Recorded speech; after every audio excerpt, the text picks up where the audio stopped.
Olá, pessoal! Estamos começando mais um podcast sobre mentes. E o episódio de hoje vai ser sobre ansiedade. Antes da gente começar a falar sobre ansiedade, eu já vou pedir para vocês curtirem, compartilharem, nos seguirem no Instagram e no YouTube.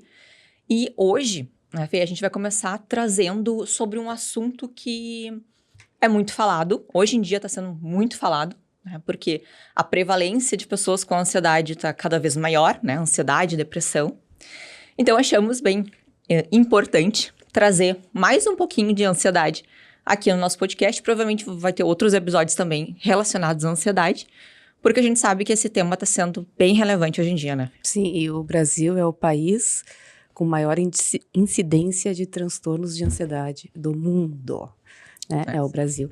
E isso eu acho que torna evidente o quanto a ansiedade se tornou um problema de saúde pública. Sim, né? Exatamente. Então, acho que é importante também a gente falar que a ansiedade como é uma resposta natural do nosso corpo, é uma resposta necessária, é uma emoção natural que foi necessária até para nossa sobrevivência enquanto espécie. Uhum. Nós lá, né, com o homem primitivo, ele estava, né, sujeito, né, a ser engolido por um predador. Uhum. Então, a gente precisava ativar, né, uma resposta no corpo, uma resposta de lutar ou fugir, para a gente continuar sobrevivendo. Só que na época a gente estava falando de leão, né? Era um perigo real físico, né? E hoje o nosso sistema de alerta, né, a resposta de luta e fuga vem com uma notificação, através de uma notificação do celular, através da pressão do trabalho, né, através de uma exigência que a gente faz com a gente mesma, né? Então a gente está constantemente em estado de alerta, né? Que são aqueles perigos que a gente imagina como uma ameaça, quando na verdade não é uma ameaça real. Exato. Né? Mas a gente entende como. Então a gente está em constante estado de alerta. Né? Então a questão não é a ansiedade em si, porque a ansiedade ela é importante,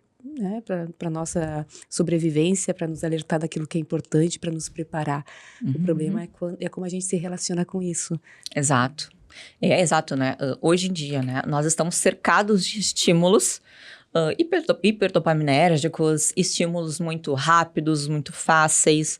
A gente tem no nosso celular aí, né? A gente tá cansado de saber que o celular, as redes sociais, né, é um grande gerador de ansiedade, justamente por causa da comparação. O que acontece quando a gente abre o celular, abre as redes sociais? Tem a comparação, né? Tem uma notícia que tu não quer saber, tu não tá preparado para ler aquilo, só que tu acaba entrando num loop. E isso se torna um ciclo.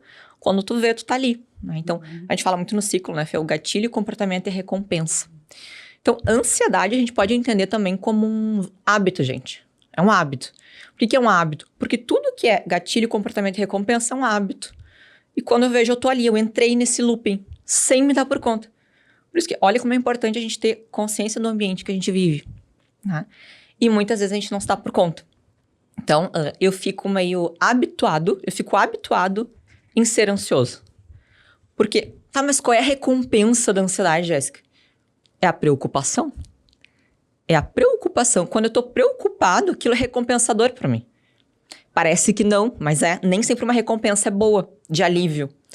Eu tô preocupado, eu tô pensando no problema. Eu tô aqui trabalhando, né? Então, é uma recompensa. Então, tudo que é recompensador, a gente repete. Por isso que a ansiedade é um hábito. Então, a gente tem que ter muito esse cuidado. E como a Fê falou, a ansiedade é importante. A gente não pode demonizar a ansiedade. Quando a gente fala da prevalência alta de ansiedade hoje no Brasil, é a ansiedade mais patológica, né, Fê? As pessoas não conseguindo lidar com a ansiedade. Mas a ansiedade crônica, ela se torna patológica. Em algum momento, ela vai se tornar patológica e vai desenvolver algum transtorno, né? Ou até de ansiedade ou de depressão. Que tá, sim, com certeza. Tá juntinho, né? É. E querendo fugir da ansiedade. Eu acho que o problema maior, assim, da população, do pessoal, é que por não conhecer, né? Por isso que é tão importante a gente ouvir podcasts que falam sobre ansiedade, né? Ouvir profissionais. Porque a gente tende a fugir do desconforto. É natural. Eu tô ansiosa, tá difícil, eu acho que isso é ruim, eu quero fugir. E como é que geralmente a gente foge? Como é que a gente amortece isso de alguma maneira? Cada pessoa de um jeito. Como é que você foi ensinado ao longo da sua vida? O que foi recompensador?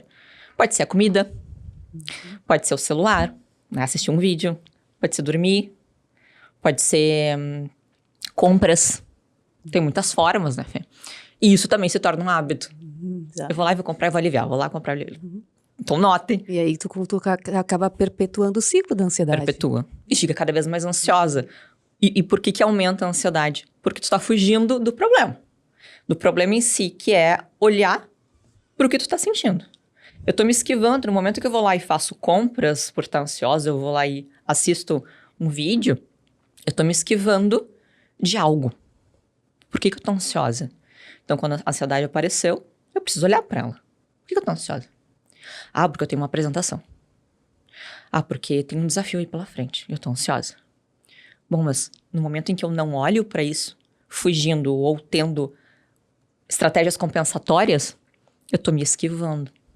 E a esquiva é patológica. Ela vai patologizar, né? Porque eu não tô me aproximando de algo que é importante pra mim. Exemplo, a apresentação.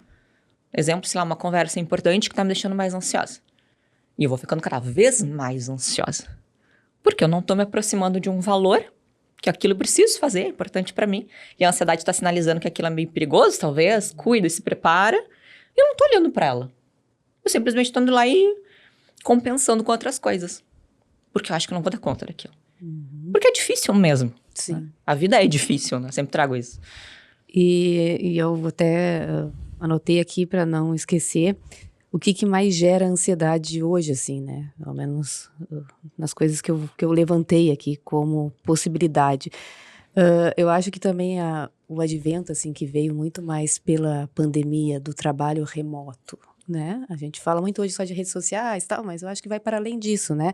Por exemplo, o trabalho remoto. Hoje as pessoas que trabalham em casa, né, acabam ficando sem muito um limite claro entre vida pessoal e vida profissional. Porque teu trabalho, teu ambiente de trabalho está dentro da tua casa, né? Então, quando tu vê, tu tá imerso no trabalho, né, ocupando todo o teu tempo quase, diminuindo o tempo para tu estar com a tua família, ou comendo rápido, não parando para fazer uma refeição com calma, ou comendo junto, trabalhando, tô aqui comendo, porque tô aqui no meu ambiente de casa, né, então acho que essa separação entre casa e trabalho, quando tu não tem uma separação física, às vezes também dificulta, né, e isso também aumenta a ansiedade, né, as pessoas hoje também com a questão do celular, que tá sempre ali uma notificação, vem um e-mail, o e-mail chegou, uma notificação chegou no meio do trabalho, uma sexta-feira de noite. Chegou um e-mail do trabalho. Né? Se eu olho aquela notificação, mesmo que eu não vá responder imediatamente, isso pode despertar uma ansiedade também do assunto que eu tenho que responder, do que eu tenho que resolver. Né? Então, acho que o fato também da gente estar sempre com esse mecanismo do celular ali nos ativando, seja um e-mail, seja uma mensagem, seja uma notícia, né? Porque às vezes a gente tem aplicativos de notícias também.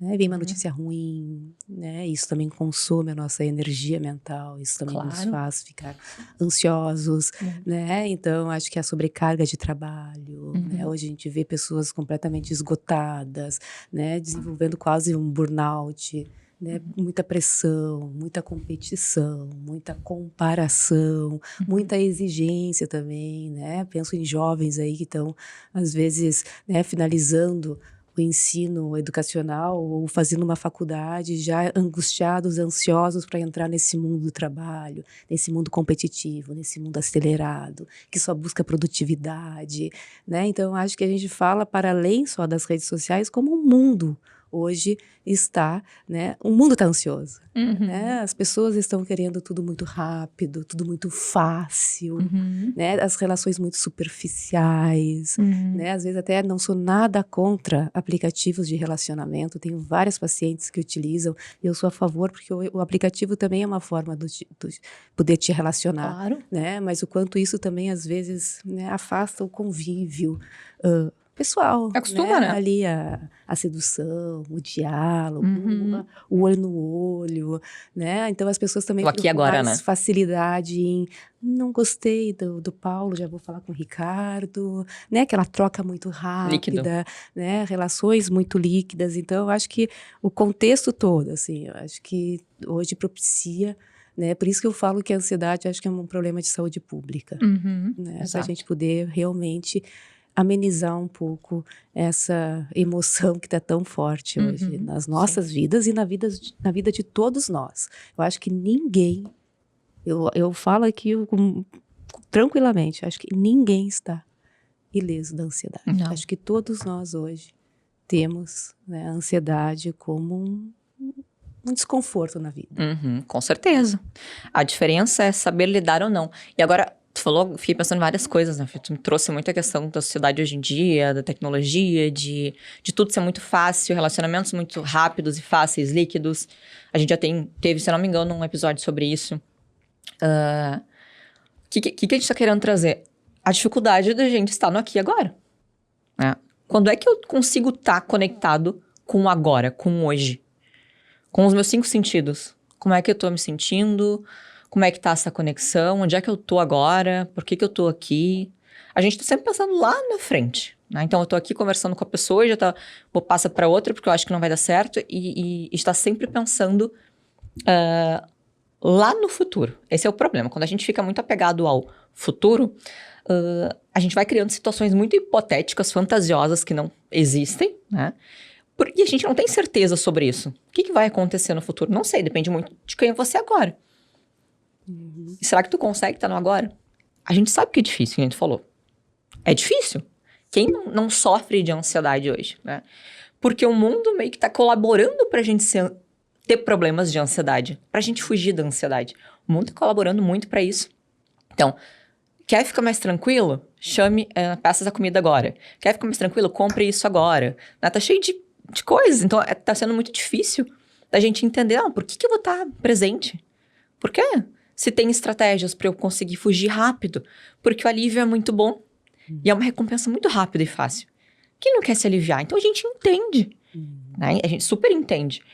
Só que o problema que a gente precisa entender aqui é que quanto mais rápido for esse alívio, quanto mais imediato, isso vai patologizar. Isso vai trazer prejuízos significativos para a sua vida. Justamente pelo que eu expliquei antes. Você não vai conseguir entender o que aconteceu agora. Você não vai conseguir olhar para a emoção, olhar para os pensamentos, entender por que a ansiedade chegou, do que ela quer me alertar, o que ela está querendo me trazer. E não que a gente tem que dar importância aos pensamentos, né? Assim, embarcar nos pensamentos. Não se grudar deles, né? Exato. Mas notar. Não tem problema a ansiedade estar aqui. Quanto mais eu deixar ela perto de mim, mais eu vou me acostumar com a presença dela. E ver o que ela tem a me dizer e pegar o que tem de bom. Fulano vai lá e te prepara para a prova. O que eu posso fazer? Eu posso estudar agora, até o dia da prova, e é isso que eu posso fazer. Qual o problema ela tá aqui? Né? Agora, se tu começar a fugir, a ficar preocupado com a prova, não vai conseguir estudar, porque não vai estar no aqui e agora. Não vai conseguir se conectar com o que precisa fazer agora para o futuro.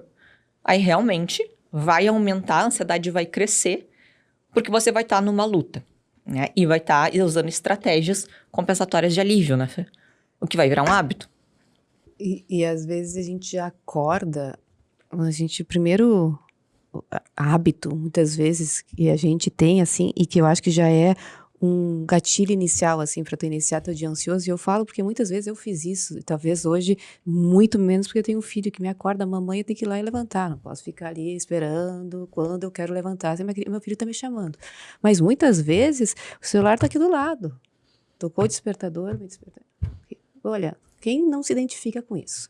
Vou pegar o celular, ali deitado na cama, vou começar a ver notícia, Instagram, Reels, vou lá, vou rolando.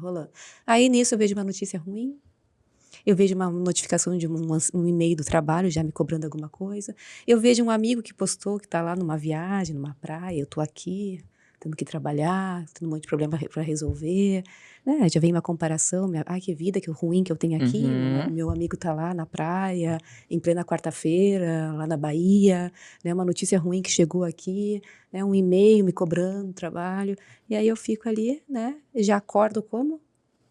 Em estado de alerta, né? E o celular, hoje o celular acaba sendo a extensão do nosso corpo, só que eu acho que ele é. E falo também porque também vivo nesse mundo, né? Eu acho que também ele é a nossa maior arma, assim. E se aí a gente não tiver um pouco de consciência, né? Não, vou pegar o despertador, eu vou levantar, vou tomar meu banho, vou tomar meu café da manhã, vou me conectar com aqui e agora, com a minha família, com meu filho, com meu marido. Depois, com o banho tomado, pronta para sair, aí eu vou chegar no trabalho, vou olhar o meu celular, vou olhar um pouquinho as redes sociais, aí eu vou começar o meu trabalho. consciente daquilo que eu estou fazendo, né? Para tu poder acordar um pouco mais de pausa, um pouco mais de conexão com o que está acontecendo aqui e agora. E não já com uma mente sobrecarregada, em estado de alerta, ansiosa, né? E eu acho Sim. que isso faz uma grande certeza. diferença, porque a gente tem muito hábito. Acordou, já fica É. ali, né? Já acorda ativado, já acorda É, e eu acho que isso é a maioria das pessoas, A né? maioria das pessoas, ou É. então vai deitar, né? Vai deitar ali Pior acompanhada ainda. quase da sua ansiedade também. Exato. Você pega o celular, fica ali vendo, olhando, aí perde o sono, Uhum. né? A Jéssica de sono entende sobre tudo, né? E aí nos atrapalha. Exatamente, tocou num ponto bem importante, Fê, que entendo que é uma coisa muito automática o que a gente tá falando aqui, e você pode estar pensando assim, mas é difícil. Sim. Como é que eu não vou pegar o celular? É automático. É um E hábito. automático, é um hábito, né? Então, como é que a gente faz para trocar um hábito? Vai ser difícil no início, mas primeiro a gente tem que fazer sentido. Então, prestem atenção no que a gente está falando, né? O quanto que isso traz prejuízos. Um simples comportamento de pegar o celular assim que acorda. Sim, isso vai trazer prejuízos porque vai virar um hábito, porque é um comportamento repetitivo que vai te trazer alívio e vai te gerar ansiedade e vai sobrecarregar o teu dia e vai atrapalhar o teu dia, né? Então, uma coisa pequena que parece banal. Deixa eu só olhar aqui rapidinho. Parem pra prestar atenção. Quanto tempo tu fica? Primeira coisa. Pra aí fazer sentido, não, de repente tá me atrapalhando mesmo. E aí daqui a pouco, já não tomo café. Sabe aquela coisa de hábitos angulares? Aí já peguei o celular. Aí daí já não tomo café. Aí daí hoje eu já não vou malhar. Aí hoje eu já não vou estudar. E aí vai. Tu tá atrasada também? Às vezes fica Sempre ali atrasada. no celular olhando coisa, aí já passou o tempo. Chega o final do dia, o que eu fiz hoje? Daí começa uma deprê. Mas eu não fiz nada mesmo, minha vida realmente... Eu não sou produtivo, e tá todo mundo sendo, né? No Instagram produtivo. E eu não sou. E agora? Eu acho que eu não tenho jeito mesmo.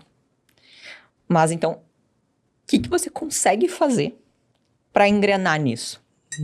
E aí a gente tá falando em coisas pequenas, eu não tô falando em grandes mudanças e viradas de chave.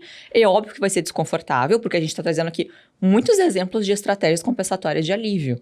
Vai ser desconfortável trocar um comportamento. Não esperem que não vai ser. É difícil para uma criança, é difícil para um adulto, é difícil. Mas tem como, né? E para isso a gente precisa ter motivação e entender o porquê. Tem que fazer sentido. Senão a gente não muda. Então a gente está dizendo que traz prejuízos. Eu acho que já é um bom motivo para ir tentando mudar esse pequeno hábito. Tanto pegar o celular de manhã, né, Fê, quanto de noite. Por o momento que tu deita na cama, isso meus pacientes trazem muito. E pegam o celular, o teu cérebro começa a entrar em modo trabalho e o teu sono vai por água abaixo. Porque biologicamente meio que tu não entende. Peraí, então tu tá trabalhando, né? Então tu tá envolvido numa conversa, então tu tá envolvido numa notícia. Então a gente não vai dormir agora. O cérebro não faz sentido nenhum. E aí já era o teu sono. Aí depois te pergunta, por que eu tô com privação de sono? Por que eu não consegui dormir bem hoje? Por que eu fui dormir meio ansiosa? Sempre de noite eu fico ansiosa. O que tu faz de noite? Tu tem um ritual noturno? Tu bota o celular no modo avião? Mas eu não posso, tem muita coisa. O que tu tem? Tu trabalha até que horas?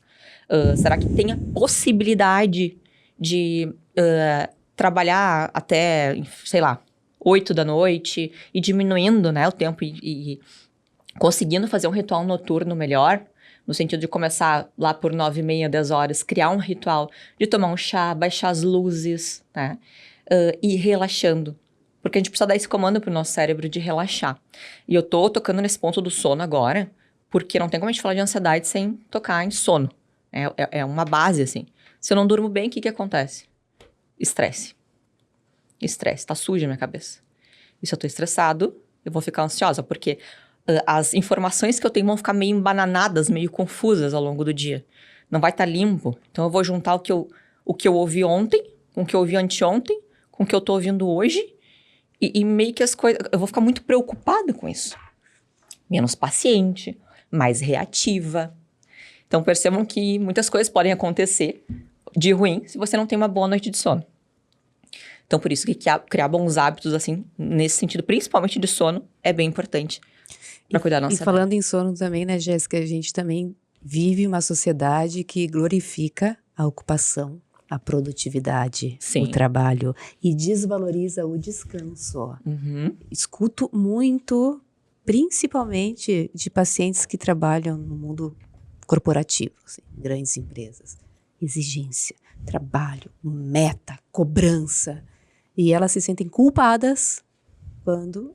Claro que não é só nesse caso de pessoas que trabalham no mundo corporativo. Estou trazendo como um exemplo. E se sentem culpadas quando precisam descansar. Ou se sentem culpadas porque o trabalho terminou, estão trabalhando lá em casa, um trabalho remoto, e termina 6h30, 7 horas o horário de trabalho delas. Só que elas têm um monte de coisa para fazer ainda. Porque o trabalho não acabou. E-mail chegando. Elas se sentem culpadas por parar. De novo, vem aquela confusão Sim. do limite entre vida pessoal e vida profissional, é casa, é trabalho, tudo junto no mesmo espaço, no mesmo ambiente, né? Então, isso também é uma coisa que eu acho que está cada vez mais, assim, exigência, trabalho, produtividade, pressa, né? Tu é feliz se tu trabalha até tarde, se tu ganha muito dinheiro, se tu posta, se tu publica, né? Se tu Tá no caminho certo. Isso é sinônimo de sucesso, né? O que a gente vê aí. E aí, quanto as pessoas não conseguem hoje o descanso, ou quando descansam, ou estão no período de descanso se sentem culpadas. Muita Né? Porque é maioria. isso, porque a sociedade está, né, valorizando, glorificando essa cultura da produtividade. Aquela coisa que lindo, né? Quando na verdade Muito então, a bem. gente precisa hoje cada vez mais estarmos conscientes das nossas responsabilidades e dos Sim. nossos limites. É diferente. Né? A gente tem responsabilidade, a gente tem o nosso trabalho e a gente sabe que com responsabilidade a gente vai fazer o que precisa ser feito. Mas também a gente precisa dar o limite Dentro do que é possível. do descanso. Né? Eu preciso também descansar, eu também tenho minha família, eu também tenho minha diversão, também tenho meus amigos, também tenho meu esporte, também tenho meus filhos, também tenho meu namorado, minha namorada. Né? Porque se a gente não der esse limite, ninguém vai dar. E não vai ser o trabalho, não vai ser a empresa, não vai ser a escola, não vai ser a faculdade que vai dar. Né? Então a gente precisa também estar atento a isso, senão a gente vive no mundo disso, só estudando, trabalhando. Né? E tem muita empresa, eu sei isso dos meus pacientes também, que dizem que são muito humanas, né? Assim, a gente vai pagar uma sessão de massagem para vocês uma vez na semana aqui. Façam terapia, né? A gente cuida muito da saúde mental. Só que fazem completamente o contrário. Elas dão aí o chefe dá hora extra, aí o chefe acaba não sendo grato pelo que o funcionário fez. Aí os pacientes, os funcionários entram num looping de fazer, trabalhar, né? Aí, obviamente, perdem noites de sono, ficam muito preocupados em reuniões, são super cobrados e não são valorizados pelo trabalho que fez, pela hora extra, né? Então, eu tenho pacientes que sofrem muito com isso, assim, de realmente não serem valorizados, né? Esses dias até, ontem eu tava com um paciente, ele falou, eu sei que é um funcionário que faz muito pela empresa, ele realmente trabalha muito, muito mesmo, e ele falou, eu sei que eu vou chegar na reunião e meu chefe vai me criticar. Ele vai me criticar e eu sei que eu vou ouvir muita coisa que eu não precisaria ouvir, mas eu vou ouvir. Claro que é um paciente que está há 4 anos em terapia, ele hoje tem as ferramentas para lidar, né, com tudo isso, ele tá bem nesse sentido, ele tem toda essa sabedoria, esse autoconhecimento, que ele dá conta disso. Mas pense em uma pessoa que nunca fez terapia, né, faz, trabalha, chega lá, o chefe só sabe criticar, não valoriza nada. Como é que fica a cabeça de uma pessoa assim? Não fecha, assim, peraí, então o que eu tô fazendo? Nada que eu faça é suficiente? E aí entra numa crise de ansiedade, aí entra numa crise de pânico. E aí vai lá e tomar um Rivotril, vai tomar alguma medicação. Enfim, muita gente não procura psiquiatra, né? Não procura ajuda psicológica. Então, vai usar uma medicação, enfim, ou vai fazer algo que não é saudável. Né? Porque a gente pode pensar nas coisas que não são medicação exatamente, mas que ajudam a ansiedade, que é a atividade física, né? Quando a gente fala... é bem engraçado, porque a gente precisa entender que quando a gente tá ansioso e estressado, o que a gente precisa fazer? Liberar a agressividade. Quando a gente tá com a ansiedade a mil. E como é que a gente libera essa agressividade de uma maneira mais saudável? Num esporte, por exemplo. Numa aula de boxe, numa aula de tênis, na academia. Então, por isso que... falam tanto, né, que a atividade física, ela ajuda muito a diminuir o nível de ansiedade e de estresse, porque a gente consegue liberar essa agressividade, que muitas pessoas podem liberar gritando com alguém, né, ou batendo em alguém, enfim, mas a maneira mais adequada é essa, então, de entender o que eu preciso nesse momento, tá conectado, o que eu preciso nesse momento, eu não tô bem, eu tô estressado, eu tô percebendo que eu tô com o humor mais para baixo. Eu não quero ser a pessoa que vou soltar as patas em alguém, porque isso vai me gerar sofrimento. Eu não quero ser a pessoa que vai ter estratégias compensatórias de fazer algo que eu vou me arrepender depois. Sair comprando coisas ou comendo compulsivamente. O que eu quero fazer então? E, claro, gente, a gente tá falando num nível muito de já ter consciência, né? Eu sei que é difícil isso, mas já ter consciência. Eu acho que eu preciso liberar essa energia numa atividade física. Ou conversando com uma amiga. Mas claro que não é a mesma coisa, né? Porque não vai liberar a agressividade conversando com uma amiga. Como numa atividade física. Sei lá, vou correr, vou fazer alguma coisa que libere essa energia. Então isso é bem importante. E tá com o sono regulado. É extremamente importante para ter regulação emocional ao longo do dia. Para ir podendo estabilizar isso. E também queria trazer um pouco aqui, né, Jéssica, a gente fala da ansiedade. E o mais preocupante é que as gerações que estão vindo já estão vindo ansiosas, né? Não sei se tu conhece, eu acho que toda mãe e pai de crianças e adolescentes tem que ler o livro que foi publicado agora, lançado agora em julho de 2024, pelo psicólogo social Jonathan Haidt. Ele é um psicólogo norte-americano e psicólogo social, professor, e ele lançou agora no Brasil, em julho desse ano, o livro A Geração Ansiosa. Gente, toda criança, toda adolescente, todos os pais, eles têm que ler esse livro. É um livro fenomenal. Nesse psicólogo, ele fala, né, do quanto a ansiedade em crianças e adolescentes tem crescido absurdamente, né? O suicídio em adolescentes aumentado demais. E ele fala especialmente depois de 2010, com a popularização dos smartphones e das redes sociais. E ele fala, até trouxe aqui algumas informações que são bem interessantes do livro, que as redes sociais, né, como o Instagram, TikTok, eles incentivam os jovens, então, a comparar suas vidas, né, as suas vidas reais com as vidas editadas que estão no Instagram e no TikTok, porque no Instagram, especialmente no Instagram, vamos falar que são vidas editadas, não são vidas reais, só que o jovem está comparando a sua vida real com aquela vida editada, né, a busca por validação.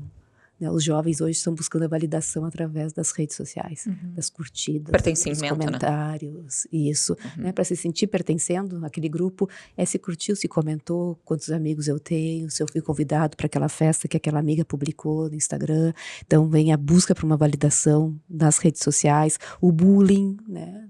O cyberbullying dentro das redes sociais, dentro da internet. Ele fala também no livro o quanto as crianças deixaram de brincar. E dentro de uma brincadeira livre, lúdica, a gente desenvolve várias habilidades, a criança. Né? Habilidade de se frustrar, habilidade de perder, de ganhar, né? De compartilhar, né? De se machucar.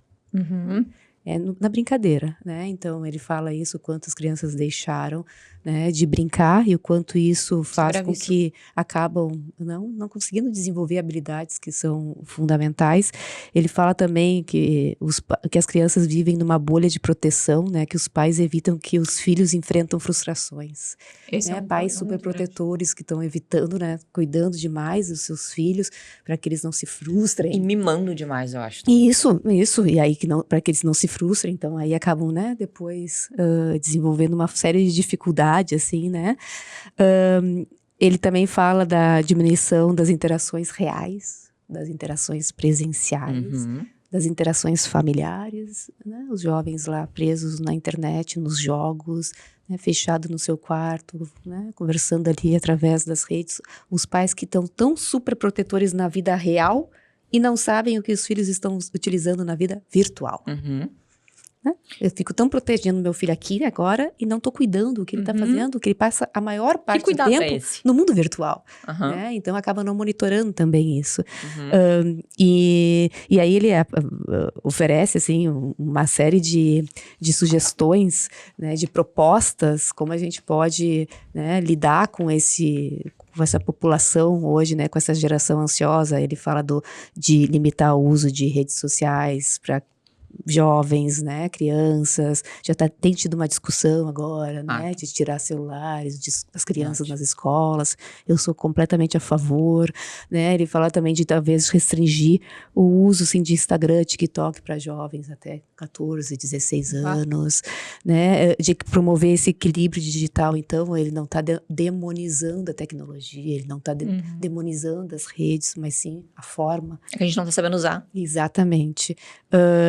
De reintroduzir as brincadeiras, né? Vamos deixar aqui o celular, vamos brincar, vamos conversar, vamos jogar aqui em família. Chama o teu amigo aqui, chama o teu amigo aqui em casa.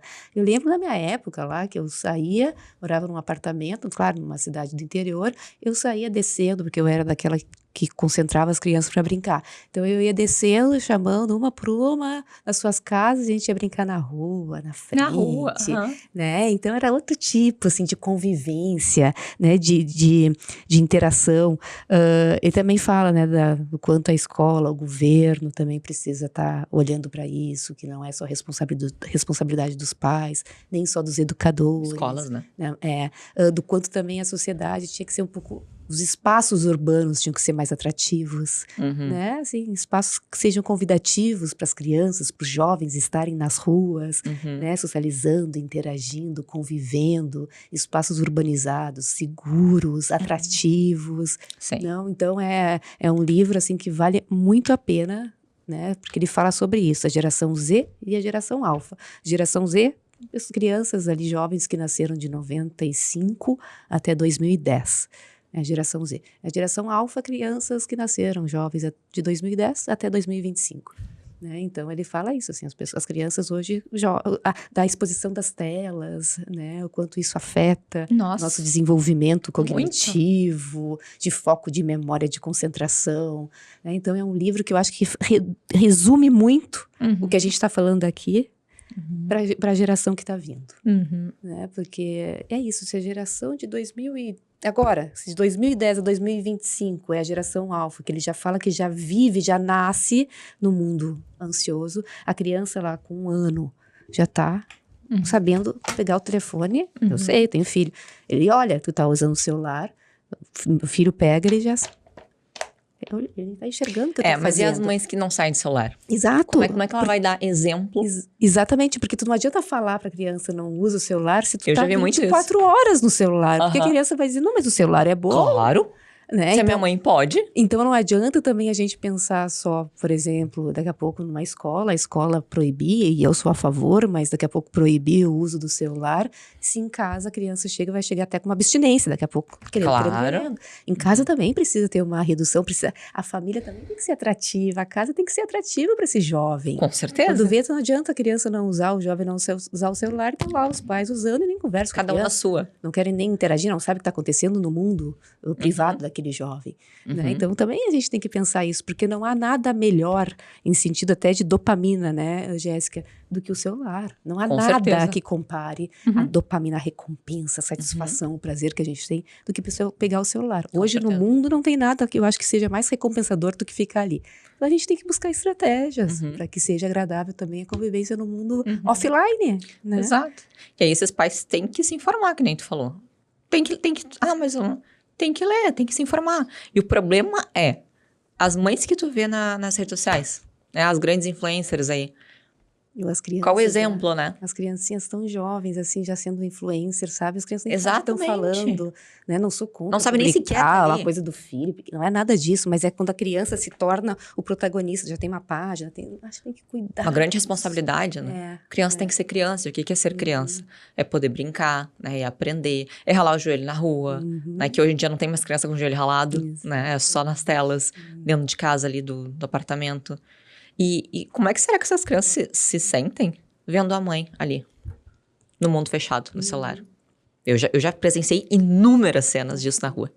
A mãe aqui e a criança meio que ali, coitadinha, né? Olhando pro nada, ansiosa, né?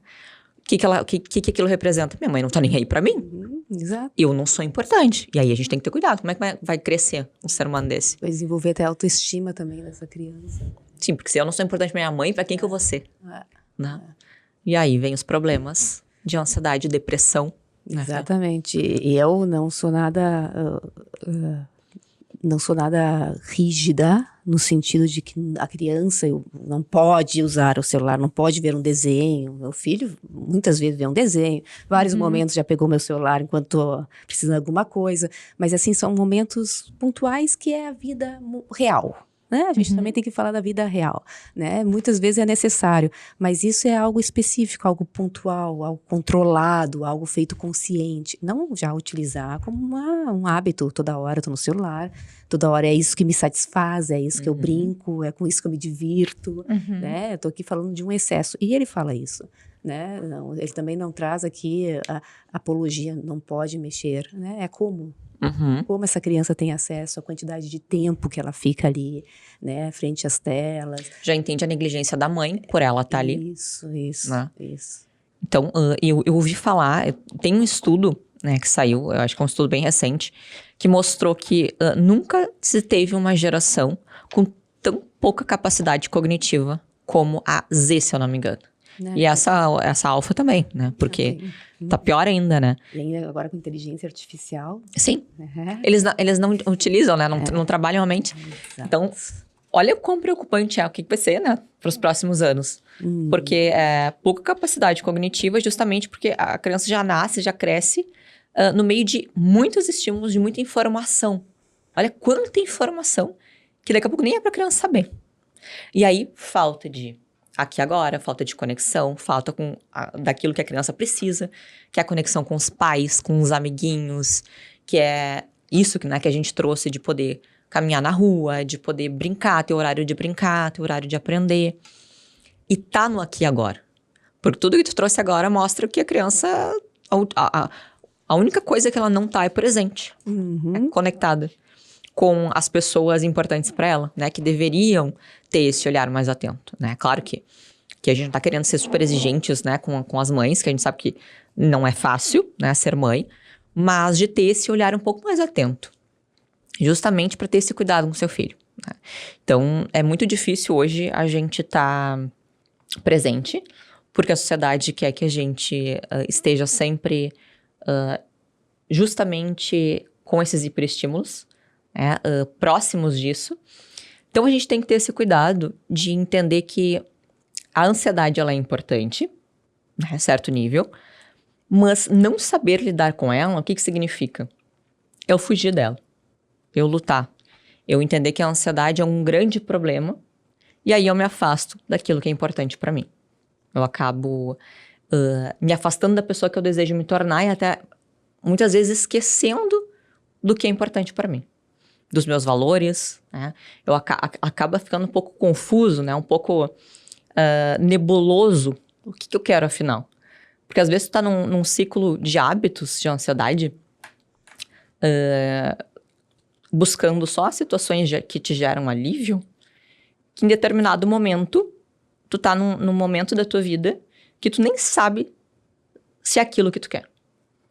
Nem sabe, né, se tu tá fazendo aquilo que tu quer, se tu tá exercendo aquilo que tu quer, se tu tá com as pessoas que tu quer. Então, se torna muito difícil nesse sentido. E, por fim, assim, da minha contribuição, eu coloquei aqui como a gente pode, né, fazer a nossa parte e ajudar a sociedade a ser menos ansiosa e a gente ser menos ansioso. Primeiro é repensar, então, o nosso ritmo de vida, né, a cultura da pressa, da produtividade, né, de cuidar essa criança que a gente tem, de que hoje descansar é quase que proibido, ou aquele sentimento de culpa que a gente tem quando descansa, né? Um futuro menos ansioso é aquele que, botei aqui, o futuro menos ansioso é aquele em que desaceleramos e damos valor ao tempo para viver, e não apenas para produzir. Também a gente poder se reconectar mais com o momento presente, né? A gente vê hoje um mundo que está hiperconectado, mas muitas vezes distantes emocionalmente um do outro, né? A gente está tão conectado nas redes sociais, na internet, na tecnologia, e a gente está tão sozinhos, muitas vezes, no mundo real, né? Sozinhos, eu digo emocionalmente, né? Com menos intimidade emocional. Valorizar, então, as conexões reais, reduzir a glorificação da ocupação, né? Problematizar essa questão de que estar sempre ocupado é o que me valoriza, Sim. né? Também coloquei que a gente precisa transformar a nossa relação com a tecnologia, né? Um futuro mais saudável envolve aprender a usar dispositivos digitais de uma forma consciente e a ensinar as próximas gerações a fazerem o mesmo. Repensar também... uma coisa que eu botei aqui, repensar, e que eu acho que é importante, né? Que eu acho que faria uma grande diferença se nas escolas, por exemplo, tivesse também uma disciplina sobre regulação emocional, como lidar com as emoções. Nossa, isso seria muito bom. Né? Eu acho que isso também ajudaria muito, assim, como a gente pode se conectar mais com as nossas emoções, né? Acho que tinha que ter uma disciplina, assim, nas Ensinar escolas. bem na prática, né? Isso, acho que ia ajudar os jovens, assim, né? E também pensar em políticas públicas, né, de saúde mental, assim, pensando, porque eu acho que a ansiedade, como eu falei, vai além, né? É um problema de saúde pública. Com certeza. E não deixar também de falar sobre os 3 pilares, né, gente, que eu sempre trago, que é sono, alimentação e atividade física. Isso já vai ser, biologicamente, um bom regulador de estresse. Então, não esqueçam, durmam bem, pratiquem atividade física semanalmente, pelo menos 3 vezes na semana, intensidade moderada, alta, e tentem se alimentar da melhor maneira possível. Isso já vai ajudar, isso já é o início. Sem esse tripé, fica difícil dar seguimento ao resto. Então, pensem nesse tripé. Acho que é isso, né, Fê? Isso aí.